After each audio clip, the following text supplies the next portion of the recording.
வணக்கம். இன்றைய பகுதியில் நம்ம பார்க்க போகிறது ஒரு ரசப்பொடி. லம்பாக பெரிய அளவில் எடுக்கிறது மாதிரி ரசப்பொடி பார்க்க போகிறோம். ரசப்பொடி நிறைய ஆர்டர் வந்திருக்கு. அதனால் ரசப்பொடி செய்கிறது என்னென்ன தேவையான பொருட்கள் சொல்லிட்டு வறுத்துக்கிட்டே பார்க்கலாம். இது பாருங்கள், தனியா, மிளகாய், மிளகு, சீரகம், துவரம்பருப்பு, கடலைப்பருப்பு, மஞ்சள், பெருங்காயம், வெந்தயம். நான் வறுக்கும்போது அளவெல்லாம் சொல்கிறேன். இதேமாதிரி வறுத்து வச்சுக்கிட்டால் நம்ம வீட்டில் ரசம் வைக்கிறது ஈஸியாக இருக்கும். அடி கனமாக இருக்கிற வானல் போட்டுக்கலாம். வானல் நல்லா சூடு ஏறட்டும். இப்போ 1/4 கிலோ தனியா மல்லி நம்ம எடுத்துக்கலாம். நல்லா வாங்கிட்டு வரும்போதே நல்லா சுத்தமாக இருக்கிற தனியாவாக வாங்கிக்கிட்டு அதில் தூசி மண் எதுவும் இல்லாமல் சுத்தமாக புடச்சி எடுத்துக்கிட்டு இப்போ இதை நம்ம வானலில் போட்டு வறுத்து எடுத்துக்கலாம். தீயை விடக்கூடாது, கைவிடாமல் கிளறி வாசனை லைட்டாக சூடு ஏறுற பக்குவத்துக்கு வறுத்துக்கலாம். நல்லா கை பொறுக்கிற சூடு வந்தவுடனே நம்ம வறுத்து வச்சுருக்க தனியாவை ஒரு பிளேட்டில் மாற்றிக்கலாம். தொட்டு பார்த்திங்கன்னா சூடு கை பொறுக்கிற அளவுக்கு இருக்கணும். அந்த ஸ்டேஜ் வந்ததுன்னா எடுத்து கொட்டிக்கலாம். இப்போ நம்ம தனியா வறுத்து கொட்டியாச்சு. அடுத்தது 50 கிராம் வரமிளகாய் எடுத்துக்கலாம். இது தீயாமல் நல்லா புகை நெடி எதுவும் வராமல் லைட்டாக சூடு பண்ணி எடுத்துக்கலாம். இப்போ இந்த மிளகாய் லைட்டாக வறுபட்டுருச்சு, இதை எடுத்துக்கலாம்.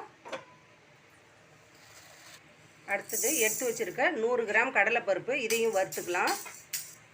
கை சூடு பொறுக்கிற அளவுக்கு கடலைப்பருப்பு வறுத்த உடனே இதையும் நம்ம பிளேட்டில் மாற்றிக்கலாம்.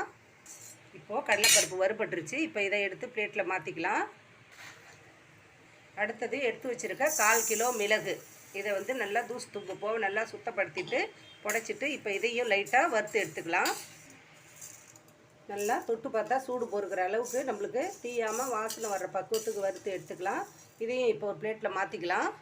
இப்போது மிளகும் வறுபட்டுருச்சு, இதையும் நம்ம பிளேட்டில் மாற்றிக்கலாம்.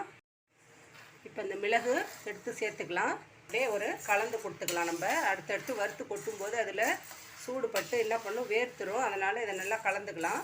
அடுத்தது 100 கிராம் துவரம்பருப்பு எடுத்துக்கலாம். இதையும் நல்லா கைவிடாமல் வாசனை வர்ற பக்குவத்துக்கு வறுத்து எடுத்துக்கலாம். இப்போ துவரம்பருப்பு நல்லா வறுபட்டுருச்சு. இப்போ இதையும் நம்ம எடுத்து மாற்றிக்கலாம். அடுத்தது சீரகம் 1/2 கிலோ எடுத்துருக்குறோம். இதை நம்ம கொஞ்சம் கொஞ்சமாக 2 பங்காக போட்டு வறுத்துக்கலாம். இதையும் நம்ம நல்லா தீயாமல் வாசனை வர பக்குவத்துக்கு மொல்லமாக வறுத்து எடுத்துக்கலாம். இப்போது சீரகமும் நல்லா ஈரம் போக நல்லா வறுபட்டுருச்சு. இதையும் நம்ம ஒரு பிளேட்டில் மாற்றிக்கலாம். இப்போது இந்த சீரகம் வறுத்ததையும் போட்டுக்கலாம். சீரகத்தை 2 பங்காக போட்டு வறுக்கலாம். அதனால் முதல்ல கொஞ்சம் வறுத்தாச்சு. இப்போ இதையும் சேர்த்து வறுத்து எடுத்துக்கலாம். அடுத்தது 1 ஸ்பூன் அளவு வெந்தயம் எடுத்துருக்குறோம். இந்த வெந்தயத்தை நல்லா செவக்க வறுத்து எடுத்துக்கலாம். கல்யாண வீடுகளெல்லாம் ரசம் டேஸ்ட்டாக இருக்கிறதுக்கு இதான் காரணம். 1 ஸ்பூன் வெந்தயம், இதையும் வறுத்து எடுத்துக்கலாம். வெந்தயத்தையும் நல்லா செவக்க வறுத்து கொட்டிக்காச்சு. இப்போ இதை நல்லா கலந்து விட்டுறலாம். அடுத்தது கொம்பு மஞ்சள் 25 கிராம் எடுத்துருக்கிறேன். நிறைய பேர் ரசப்பொடியில் மஞ்சள் சேர்க்க மாட்டாங்க. நம்ம மஞ்சள் பொடி சேர்த்து செய்கிறோம். மஞ்சளாக விரலி மஞ்சளை சேர்த்து நம்மக்கிட்ட ரச பவுடர் வாங்குறவங்க இந்த டேஸ்ட்டு நல்லா இருக்குன்னு வாங்கியிருக்காங்க திருப்பி. அதனால் நம்ம எப்போவும் வீட்டுக்கு அரைக்கிற மாதிரியே நம்ம செய்கிறோம். இதையும் நம்ம வெறும் வானலில் வறுத்து எடுத்துக்கலாம். அது கூடவே எடுத்து வச்சுருக்க ஒரு கைப்பிடி அளவு கருவேப்பிலை, இதையும் சேர்த்து வறுத்துக்கலாம். காஞ்ச மாதிரி கருவேப்பிலை இருந்ததுன்னா அதை நம்ம சேர்த்துக்கலாம். ரசத்தில் கருவேப்பிலை குழம்புல போடும்போது எடுத்து போட்டுருவோம். அதனால் நான் எந்த பொடி அரைச்சாலும் அதில் கொஞ்சம் கருவேப்பிலை சேர்த்து போட்டுருவேன். இப்போ இதையும் நம்ம இந்த வறுத்து வச்ச பொருளோடு சேர்த்துக்கலாம். அடுத்ததாக நம்ம கொஞ்சமாக ஆயில் சேர்த்து நம்ம எடுத்து வச்சுருக்க ஒரு 15 கிராம் அளவுக்கு பெருங்காயத்தை எண்ணெய் போட்டு வறுத்துக்கு எடுத்துக்கலாம்.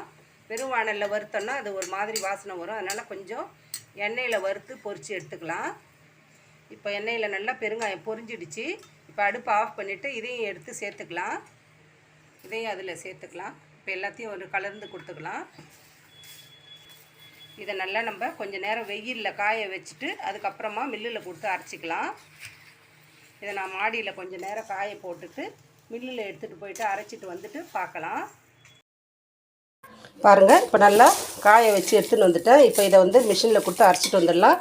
ரொம்ப நைஸாக அரைக்க போகிறதில்ல, கொஞ்சம் குறப்பாக தான் அரைக்க போகிறோம். இப்போ இதை அரைச்சின்னு வந்துடலாம். பாருங்கள், நல்லா மிஷினில் கொடுத்து ரசப்பொடி அரைச்சின்னு வந்தாச்சு.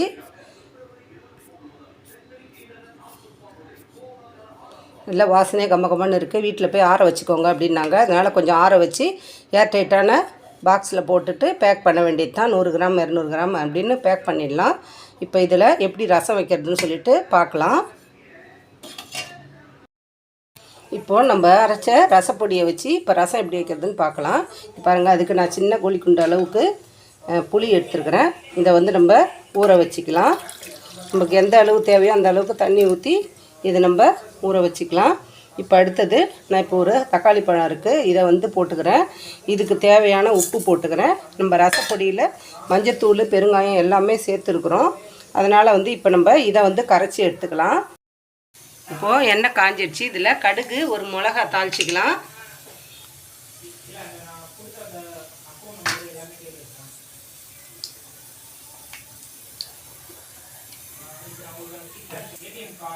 இப்போ கடுகு பொரிய ஆரம்பிச்சிடுச்சு. கடுகு பொரிஞ்ச உடனே நம்ம எடுத்து வச்சுருக்க புளி கரைசல் தண்ணியை நம்ம சேர்த்துக்கலாம்.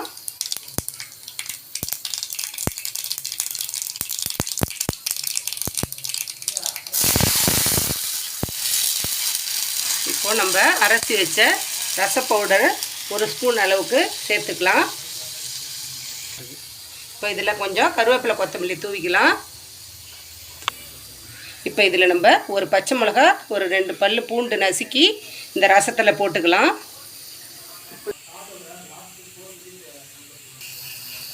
இப்போ நம்ம நசுக்கின பச்சை மிளகாயும் பூண்டு பல்லையும் போட்டாச்சு. இது நல்லா கொதி வரும்போது நம்ம எடுத்து இறக்கி ஊற்றிக்கலாம்.